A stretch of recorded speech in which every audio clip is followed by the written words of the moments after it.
안녕하세요. 네. 자, 오늘은 69페이지부터 들어갑니다. 69페이지.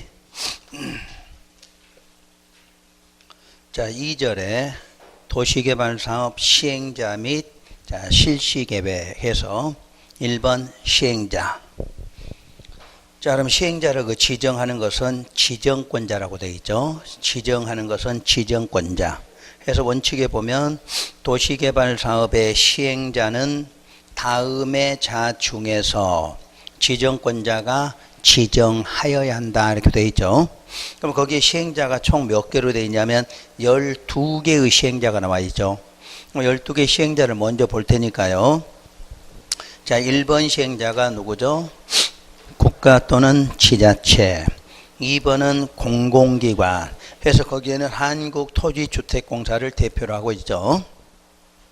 3번에 정부 출연기관. 그 내용은 알 건 없고. 4번에 지방공사. 5번은 토지 소유자. 6번은 조합. 자, 이제 거기까지만 보시면 돼. 항상 공부하실 때 12개 시행자 중에서 요 6개는 꼭 좀 기억하셔야 돼요. 그리고 마지막 12번. 12번은 위 1 내지 5 또는 7 내지 10일에 해당하는 자, 둘 이상이 사업을 시행할 목적으로 출자하여 설립한 법인으로 요건에 해당하는 자. 그래서 이 12번을 공동출자법인이라고 그래. 공동출자법인. 근데 공동출자법인은 자, 번호가 몇 번이 빠져 있나요? 1 내지 5, 7 내지 11. 그래서 몇 번 빠져서 6번. 6번이 누군가요? 조합. 조합은 공동출자법인하고 공동시행을 안 해요. 자, 조합은 공동시행 안 한다를 기억해 두셔야 돼. 자, 그리고 항상 6가지 시행자는 꼭 구분할 거. 그때 토지 소유자 다시 볼까요? 토지 소유자란 공유수면 매립면허를 받은 자. 매립면허를 받은 자로 누구로 본다? 소유자라 봐.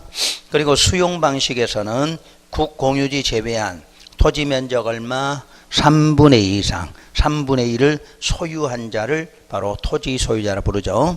그래서 우리가 늘 일반적으로 토지 소유자란 면적 얼마 소유한 사람? 3분의 1을 소유한 사람이다 이렇게 배웠죠. 우리가 지난 시간에 주의할 게 하나 있었죠. 토지 소유자가 지정을 제한한다. 지정을 제한할 때는 얼마만 있어도 제한한다? 2분의 1 이상만 소유해도 제한할 수 있다. 기억나요? 그때 이제 사용권은 몇 퍼센트, 몇 분의 1? 3분의 2. 사용하는 건 3분의 2고 소유는 2분의 1만 소유해도 뭐는 할 수 있다? 제한은 할 수 있다고 그랬죠. 자, 그거 좀 구분하시고. 그럼 그 밑에 시행자 분류를 한번 봐보세요. 시행자 분류가 1번 행정청, 비행정청 구분해 놨고 2번에 보면 공공시행자, 민간시행자 이렇게 구분하고 있죠. 그럼 왜 이렇게 구분하는가? 자, 그 1번에 이렇게 써진 1번 여기다가 환지 방식. 그러니까 환지 방식은 시행자를 누구로 구분해? 행정청, 비행정청으로 구분해. 그럼 2번에는 공공민간이죠. 공공민간은 우리 수용 방식. 그래서 방식에 따라서 시행자를 구분하는 게 달라져. 그러니까 우리가 환지 방식의 시행자 그 말은 누구누구? 행정청, 비행정청. 수용 방식에서 시행자 이렇게 나오면 공공민간으로 구분해요. 그때 거기에 행정청 시행자 1번 써놨죠. 행정청 시행자가 누구야? 1번이 국가나 지자체를 말하죠. 그다음 비행정청은 2번에서 11번까지를 말해. 그러니까 국가나 지자체가 아니면 비행정청이다 이렇게 말하죠. 그런데 번호는 12번이 빠져 있죠. 12번은 행정청이 될 수도 있고 비행정청이 될 수도 있어. 돈을 어디에 출자하느냐에 따라 달라지겠죠. 그 다음에 공공시행자 하면 1번에서 몇 번? 4번. 1번에 4번이니까 행정청하고 공사까지를 합해서 공공시행자. 민간시행자는 5번부터 11번, 그러니까 토지 소유자, 조합 이런 것들이 민간시행자겠죠. 그럼 거기도 12번은 뭐가 될 수도 있고 뭐가 될 수도 있다?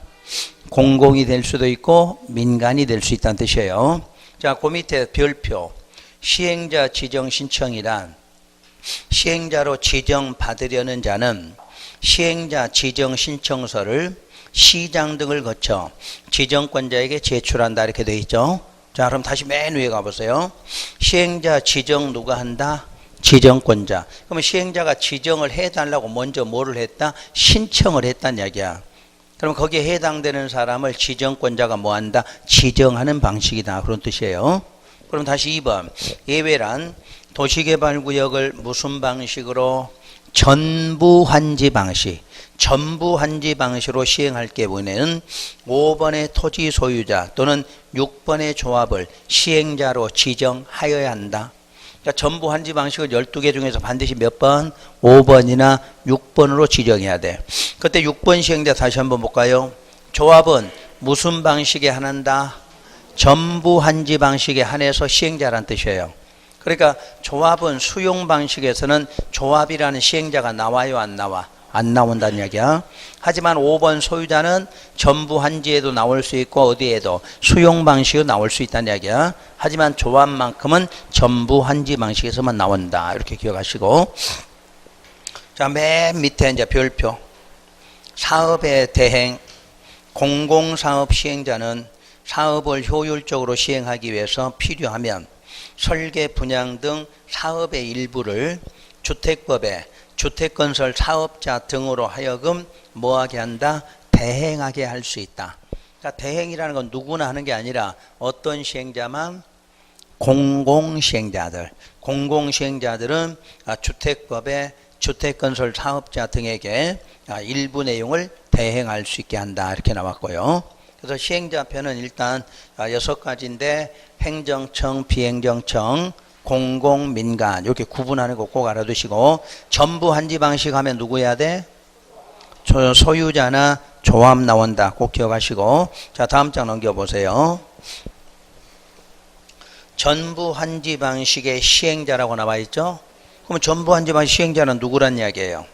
소유자나 조합이야. 왜 자꾸 조합부터 나와? 소유자가 먼저야. 소유자도 전부 환지 방식 시행자야. 자꾸 조합 하지마. 틀리기 쉬워. 소유자 조합이에요. 소유자 조합. 그런데 지정권자는 전부를 환지 방식으로 시행 시 다음에 해당하는 사유가 있을 때에는 지자체나 공사, 거기서 앞으로 공사는 2개를 말하죠. 토지주택공사, 지방공사, 그리고 신탁회사, 거기까지를 모두 합해서 누구라 한다? 지자체 등이라고 그래. 지자체 등을 시행자로 지정할 수도 있다. 그러니까 전부 환지 방식은 원래는 누구인데? 소유자나 조합인데 어떤 사유가 발생하면 지자체 등으로 지정할 수가 있다 그랬죠. 그때 이제 사업을 시행하는 자가 시도지사이면 국장이 지정한다 이렇게 나왔고요. 자, 사유 한번 알아볼게요. 1번 토지 소유자나 조합이 개발계획 수립고시로부터 1년, 그때 괄호 속에 1년 연장, 6개월 연장할 수 있다 이렇게 나와 있고요. 그 1년 이내에 시행자 지정을 신청하지 아니하거나 신청된 내용이 위법 또는 부당하다고 인정한 때, 이럴 때는 누구로 지정할 수 있다? 지자체 등으로 지정할 수 있다예요. 그러면 지난 시간 그 순서 한번 볼게요. 자, 개발계획 수립고시하고 지정권자가 있죠. 그리고 도시개발구역을 다시 지정고시했고, 그래서 지정고시하면서 여기가 무슨 지역 되나요? 도시지역이나 지구단위 계획구역으로 결정고시 됨으로써 사업을 하게 되죠. 그래서 시행자들이 자, 무슨 계획을? 실시계획을 작성했죠. 그때 누가 작성? 시행자. 바로 이 시행자들은 지정권자가 뭐 했다? 지정했다 그 뜻이에요. 근데 지정해달라고 뭐 해야 돼? 신청. 신청해서 이 지정권자가 지정했다 그런 뜻이에요. 그리고 나서 실시계획 인가고시가 되죠. 지정권자. 그래서 인가 받으면 공사 착공 권리 받아서 그 다음 절차가 공사를 착공한다 이렇게 나온 부분. 자, 이때 우리 지난 시간에 개발 계획에는 주로 시행 방식이 들어있다고 그랬죠. 그러니까 수용으로 할지 환지로 할지 무슨 계획에서 개발 계획에서 정하게 되죠. 그러면 시행 방식이 정해지면 그 다음에 누가 나와야 돼요? 시행자가 결정되면 시행 기간도 결정되죠. 그러면 뭐에 대해서 수용할 수 있는 토지의 목록이 만들어진다. 이런 것들이 바로 어디의 계획에? 개발 계획에 있었다고 그랬어요. 자, 그런데 지금 개발 계획에서 시행 방식을 전부 환지로 결정했다. 전부 환지로 결정됐다. 그러면 시행자는 누구여야 돼요?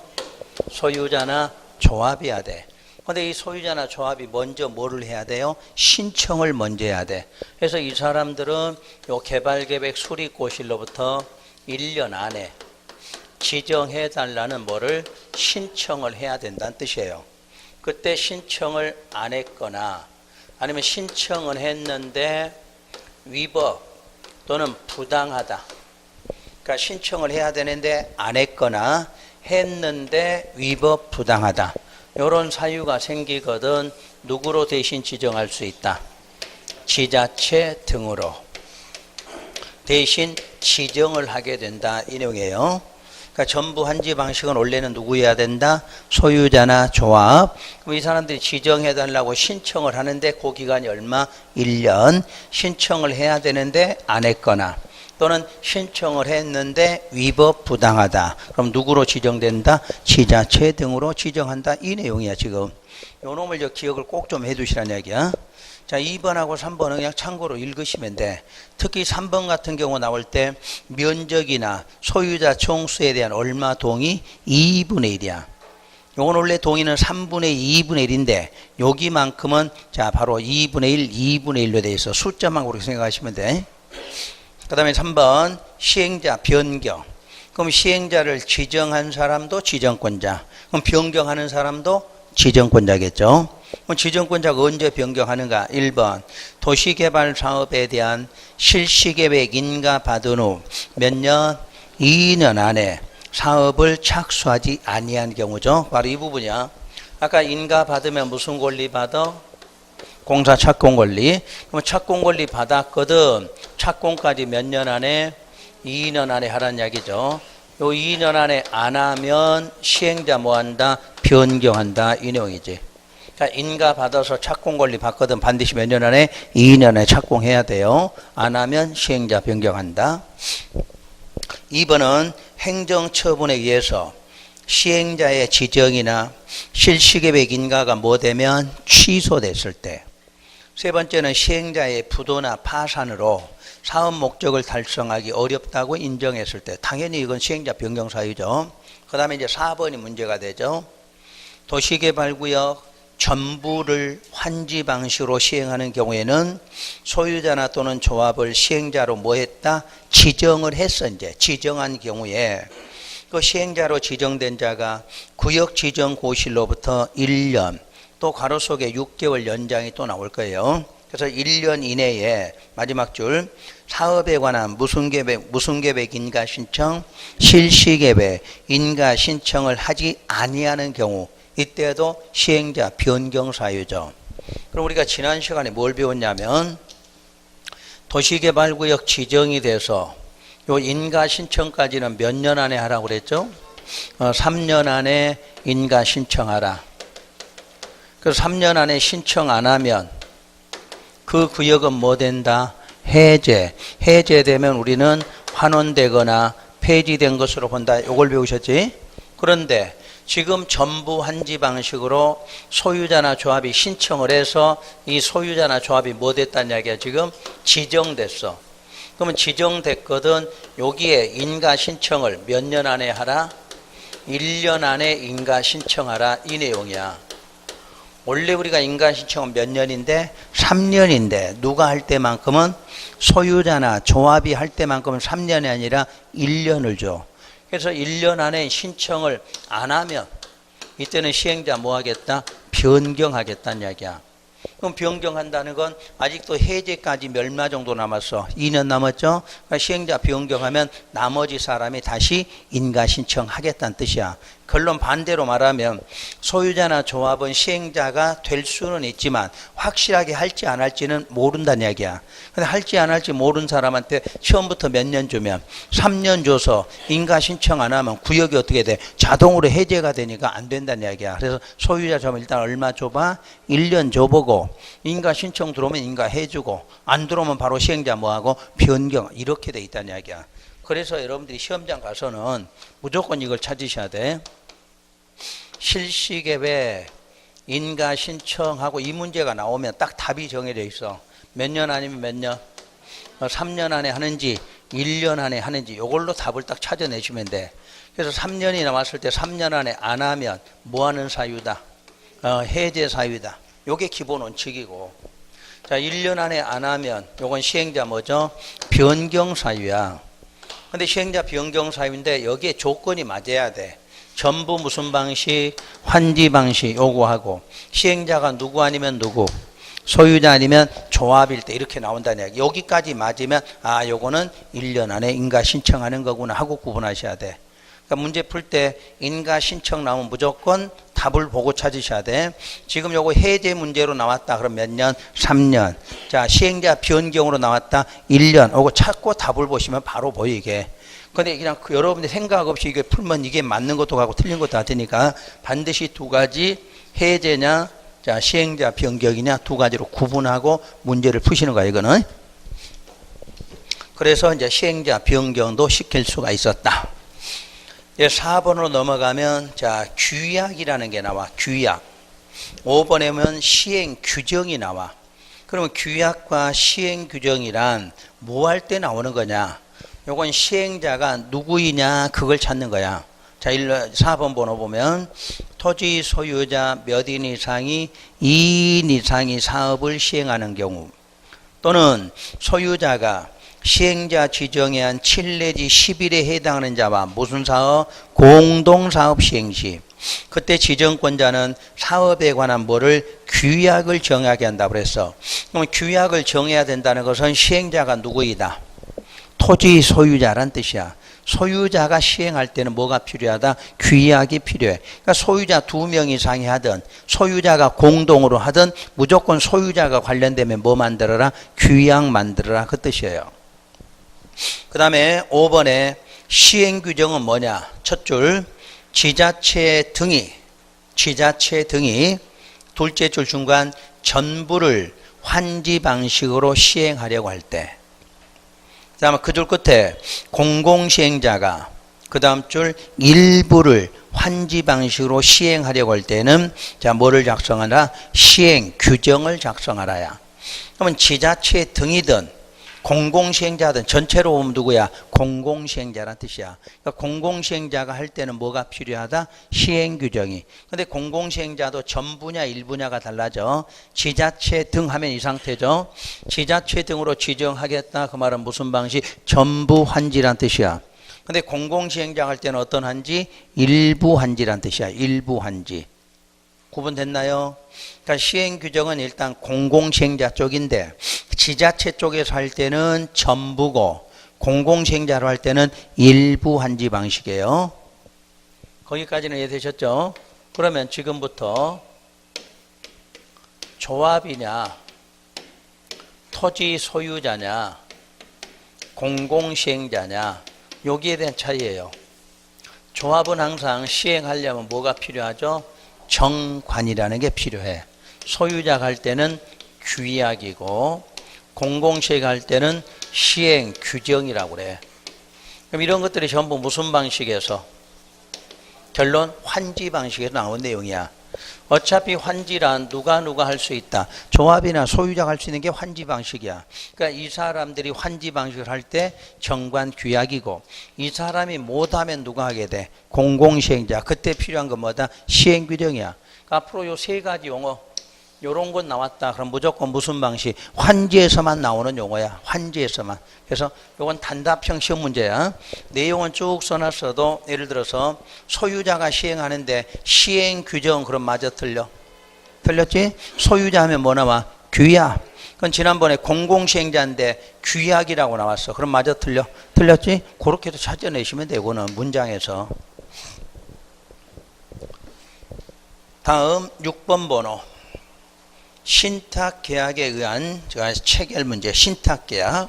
시행자 지정에 의한 5 내지 9에 의한 시행자. 5 내지 9니까 주로 어떤 시행자예요? 민간이지, 민간.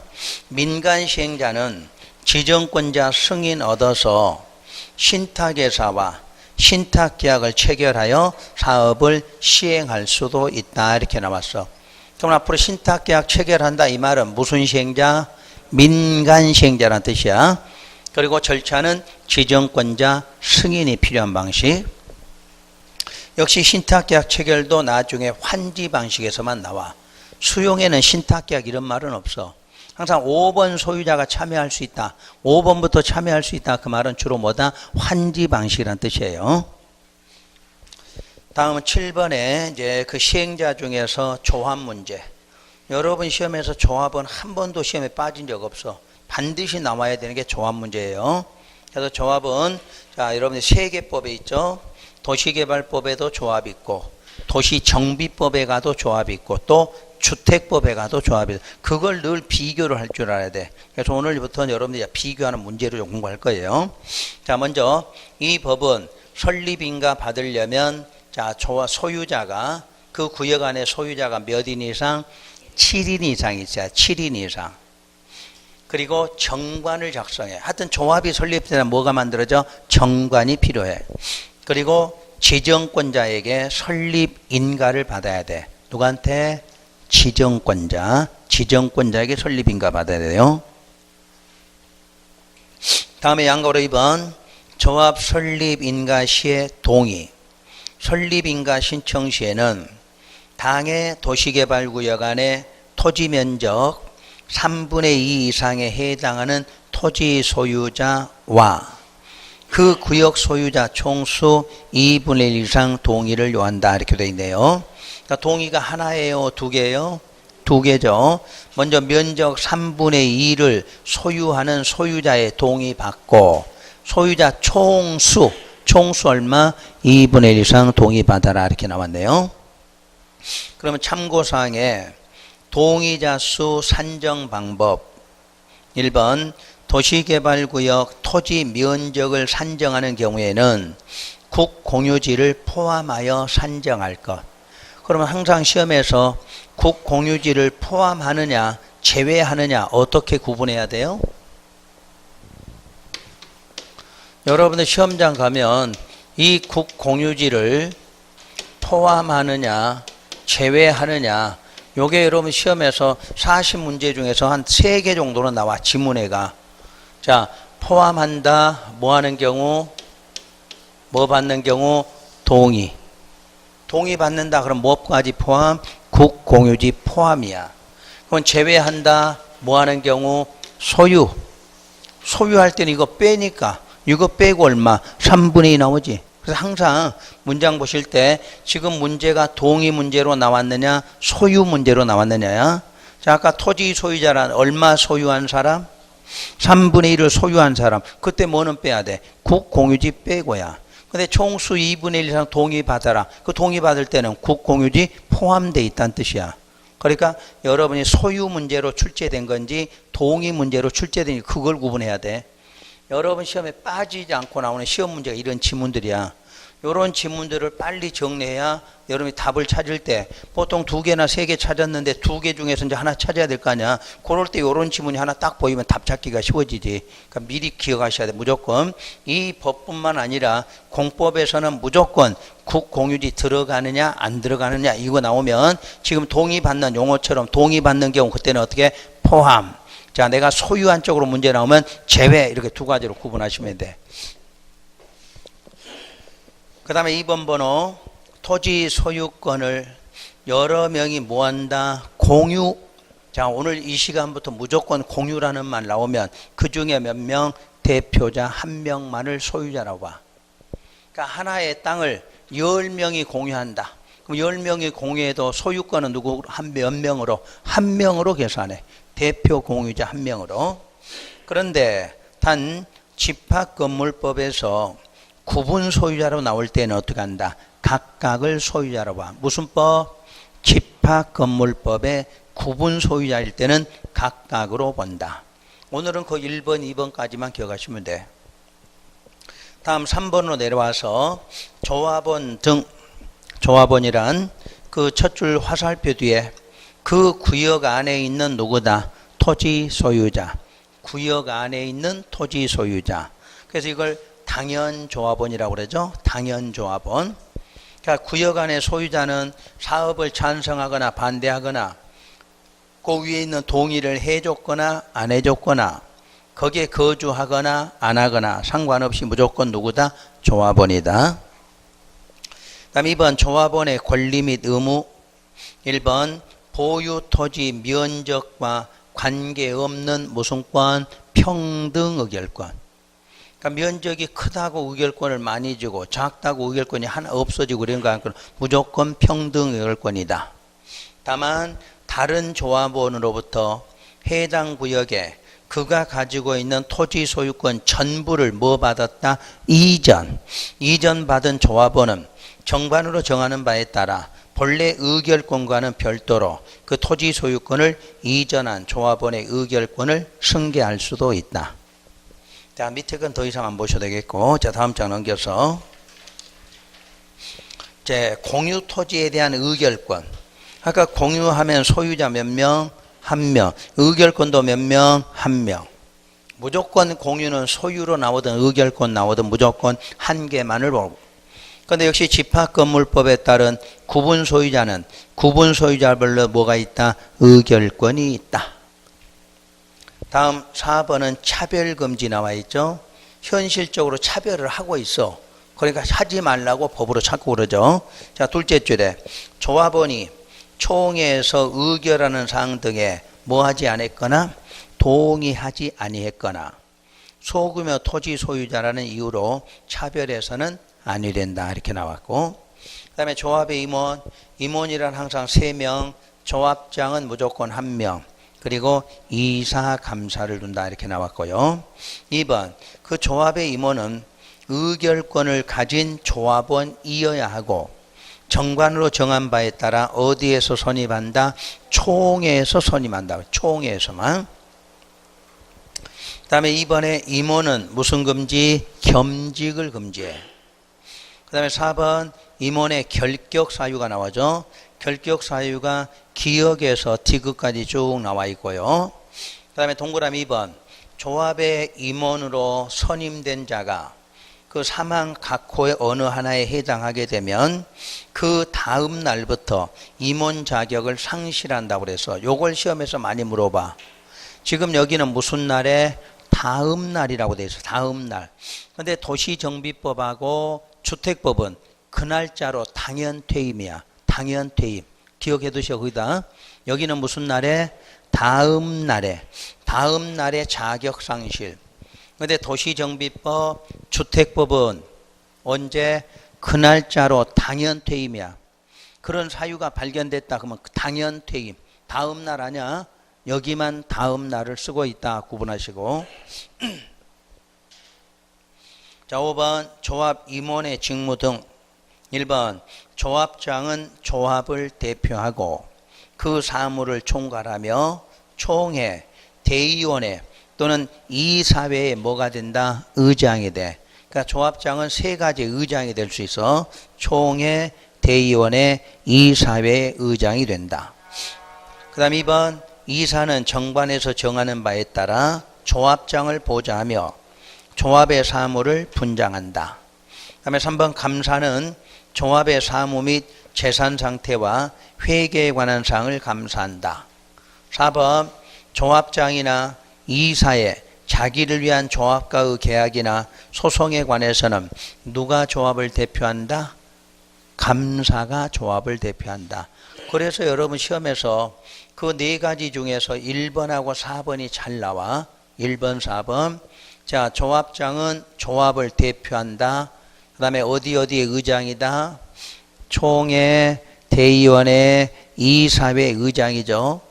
근데 4번에 조합장이나 이사회 자기를 위한 조합과의 계약이나 소송에 관해서는 누가 조합을 대표한다? 감사가 조합을 대표해. 여러분 시험에 많이 나온 지문이 그거야 지금. 그 다음에 6번에 조합의 총회. 그러니까 조합의 총회라는 건 최고 의결기관. 그래서 조합원 모두가 참여하는 거죠. 총회니까 조합원 모두가 참석해서 하는 것이 총회야. 그래서 그 총회에서 의결을 거쳐야 되는 게 쭉 나왔는데 외우실 필요 없어 그거는.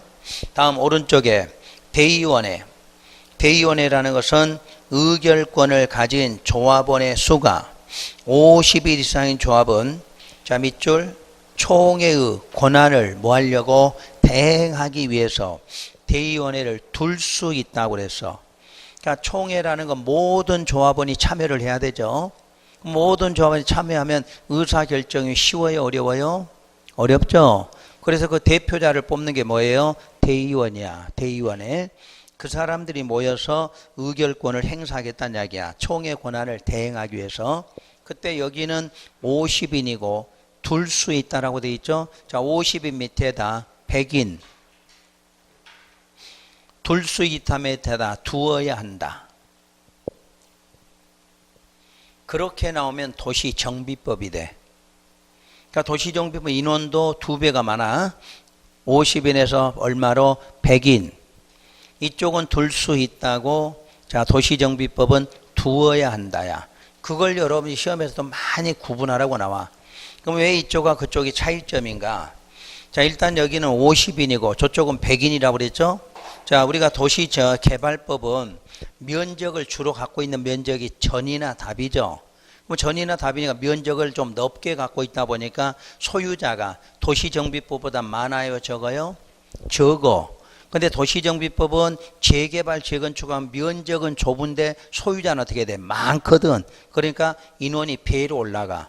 또 여기는 대의원회가 있어나 마나 큰 의미가 없는데 우리가 도시정비법에 재개발, 재건축을 하면 그 인원이 다 모일 수가 있어 없어? 없으니까 반드시 뭐를? 대의원회를 설치해서 의결을 해야 된다. 그런 뜻이야. 그래서 이쪽은 임의적, 도시정비법은 의무적상 이렇게 달라져요. 50인, 100인 이런 걸 자꾸 물을 때 여러분이 그만큼 구분을 해줘야 된다 뜻이에요. 그래서 이제 대의원회 자 2번에 대의원회에 두는 대의원의 수는 의결권을 가진 조합원의 총수 얼마? 100분의 10 이상으로 한다. 이 정도만 아시면 돼. 그리고 3번 대의원회는 총회 의결사항 중 다음 사항을 제외한 총회의 권한을 대행할 수 있다야. 다음 사항은 제외한다고 그래서 그럼 거기 나와 있는 5가지는 대행할 수 있다 없다? 없다. 요거 해년마다 나왔죠. 대행할 수 없는 거. 그래서 5가지를 외우더라도 그냥 외우지 말고 2개로 구분해서 외우세요. 조합하고 계획으로 구분하시면 돼. 자, 조합에 관해서 1번 뭐에 관한 거? 정관. 조합이란 정관은 절대 대의원회에서 결정 못해. 총회에서 다 모여야 정관을 바꿀 수 있어. 그 다음에 아까 리을에 조합 임원을 뭐 하는 거? 선임. 임원 선임하는 것도 총회에서 많이 할 수 있어. 그 다음에 5번에 조합을 뭐 하는 거? 합병하거나 해산하는 것도 총회에서 많이 결정해. 그러니까 조합에 관한 거 정관, 임원의 선임, 그리고 합병 해산. 요거 3가지는 반드시 어디에? 총회에서만. 그 다음에 이제 계획은 여러분 이쪽에서 계획이 몇 개가 나와요? 자, 여기 개발계획, 그리고 실시계획, 환지방식의 무슨 계획? 환지계획. 그러니까 이 법률에는 이렇게 계획이 3개야. 근데 요거는 대행이 가능해. 요거는 대행할 수 없다야. 무슨 계획? 무슨 계획? 개발하고 환지는 대행할 수 없어. 반대로 시험에서 무슨 계획 나오면 실시계획은 대행할 수 있어. 실시계획은 뭐야? 공사하는 계획은 대신해도 상관없다야. 근데 맨 처음에 만드는 청사진에 해당하는 개발계획, 또 환지계획, 환지처분은 뭐가 중요해? 환지계획 만드는 게 중요해. 그러니까 이런 거는 절대 대행할 수 없다고 나와. 그러니까 구분하시겠지? 5가지를 순서별로 오지 말고 그냥 조합하고 계획으로 구분하시면 돼. 조합은 3가지, 정관, 임원의 선임, 합병 해산. 이건 절대 대행할 수 없다. 그리고 계획에서는 개발하고 환지 계획은 대행할 수 없다. 반대로 무슨 계획은 대행한다? 실시 계획은 대행할 수 있다. 이렇게 나오겠죠. 그 다음 8번 조합의 법인격 등. 1번 조합의 성격과 성립. 자, 조합의 성격은 비영리, 공법상 사단법인이야. 그 다음에 이번에 조합은 그 사무소 소재에 대해다 뭐 하면 등기함으로써 뭐 된다? 성립이 돼. 등기함으로써 성립이 된다. 그러니까 성격은 법인은 뭐 해야 성립돼? 등기해야 성립돼. 민법 준용 나와 있죠. 이 법에 없는 사항은 민법 중 사단법인에 관한 규정을 준용한다. 다음에 실시계획 작성 인가고시 우리 지난 시간에 배웠죠. 항상 실시계획은 자 시행자가 작성한다. 기억나요? 그때 시행자는 모든 시행자고 무슨 계획에 맞게? 개발 계획에 부합되게. 2번 실시계획에는 반드시 무슨 계획 포함됐다? 지구 단위 계획이 포함되어 있다. 그때 지구 단위 계획은 국토계획법에 한 수립 기준에 따라 작성하면 된다. 또 실시계획 작성에 관한 필요사항은 국장이 정하고. 4번 실시계획에는 설계도서, 자금계획, 시행기간 등 서류를 명시 첨부하라. 그러니까 실시계획에는 항상 포함되는 사항 같죠? 설계도서, 자금계획, 시행기간 문제. 그럼 이제 실시계획 작성 바로 밑에 보면 시행자들은 그 계획을 작성하면 지정권자에게 뭘 신청한다? 인가신청. 그러면 지정권자 인가신청 받으면 바로 인가해야 돼요? 의견 청취부터 해야 돼? 의견 청취. 그런데 의견 청취를 보니까 지정권자들이 자기 하급기관의 의견을 듣게 돼 있어. 그래서 가장 오른쪽에다 의견 청취는 무슨 절차가 없다? 공고 열람 절차 없다. 요걸 꼭 기억할 거. 우리가 공고 열람 절차라는 것은 누구의 의견 들을 때? 주로 주민 의견 청취할 때. 요럴 때 해야 되는 것이 공고 열람인데 요건 주민이 아니라 지금 지정권자가 누구? 자기 아랫사람의 의견. 그러니까 행정청끼리 의견을 듣다 보니까 굳이 신문에다 공고하고 열람해서 의견 들을 필요가 없다는 이야기야. 그래서 공법에서 유일한 예외야. 모든 계획 인가 절차 앞에는 의견 청취고 다 공고 열람이야. 근데 여기만큼은 자 공고 열람이 아니라는 것만 기억하시면 돼.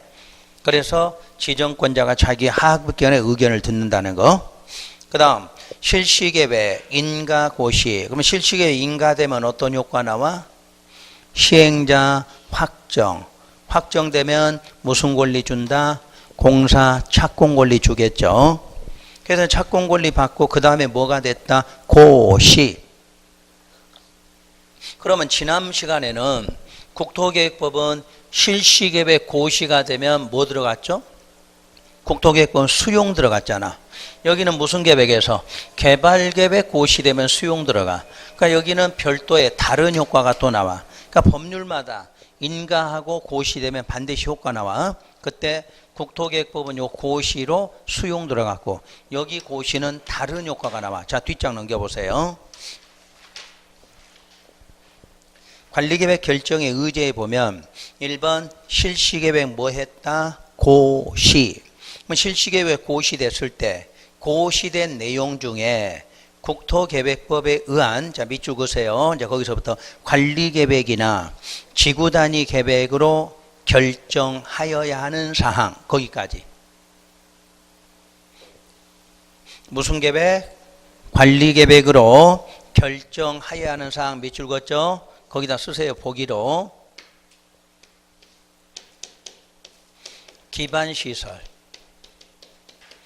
기반시설의 설치 등 그러면 되겠죠. 자, 바꿔서 기반시설 설치하려고 그래. 무슨 계획 결정해야 돼? 관리계획 결정해야 되죠. 그런데 그런 결정사항도 자 둘째 줄 화살표 국토계획법에 한 관리계획이 결정, 고시된 것으로 본다 이렇게 나왔어. 그러니까 별도로 결정 고시 한다 안 한다? 안 해도 한 것처럼 본다. 그래서 빨리 사업을 진행할 수 있게 해주겠다는 뜻이죠. 또 이렇게 결정고시가 되면 반드시 그 다음 줄에 무슨 도면 고시해야 돼요? 지형도면 고시해야 돼. 근데 그 고시도 또 특례죠. 사업 시행기간 안에만 하면 된다. 원래 지형도면 고시 몇 년? 2년이었죠. 근데 여기는 2년이 아니라 사업 시행기간. 대부분 수용 그러면 10년 15년 걸려. 그럼 그 정도 기간 안에 뭐만 하면 돼? 지형도면 고시해야 되죠. 자, 2번은 종전에 관리계획으로 결정한 사항 중에서 그 고시 내용이 뭐 되면 저촉이 되면 다르다는 이야기야. 그럴 때는 고시된 내용으로 뭐 된다? 변경된 것으로 봐.